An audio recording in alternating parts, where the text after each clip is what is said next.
हमारे भीलवाड़ा में एक छोटी सी जगह पड़ती है कोसीथल, वहाँ के जो कमांडर थे उनकी उम्र 5 साल, पिता की डेथ हो गई थी, 5 साल की उम्र का एक बच्चा वहाँ पे फ्यूडल बनाया हुआ है, उसकी मम्मी शासन संभाल रही है। उसकी मम्मी को जाके मैसेज कहा, भाई तुम्हारे बेटे के लिए मैसेज आया है कि युद्ध लड़ने के लिए जाना पड़ेगा वरना जमीन जब्त कर ली जाएगी। उसकी मम्मी ने सोचा 5 साल के बेटे को तो कैसे भेजा जाए। वो महिला खुद युद्ध लड़ने के लिए जाती है, पुरुष वेश धारण करती है, युद्ध लड़ने के लिए जाती है। मेवाड़ युद्ध लड़ता है, युद्ध को जीतता है।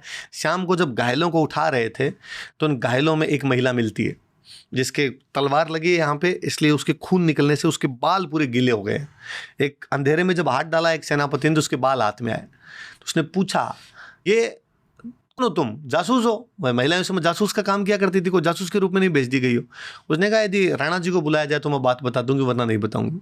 राणा जी को बुलाया गया। राणा जी ने उसको बुला कहा कि तुम मेरी बहन लगती हो, तुम्हारे 7 खून माफ कर दिए जाएंगे, 7 मर्डर करके ये तो भी सजा नहीं दूंगा, बताओ सही कौन हो? उसने कहा मैं कोसीथल के ठाकुर की माँ हूँ। आपने कहा था कि जो नहीं आएगा उनकी जागीर जब्त कर ली जाएगी, मैं कभी नहीं चाहती थी कि मेरे बेटे की जागीर जब्त कर ली जाए। राणा राज सिंह रोने लग गया था। उसने कहा तुम्हारे जैसी महिलाएं जब तक जिंदा ना, मेवाड़ का कोई बाल भी वांका नहीं कर सकता।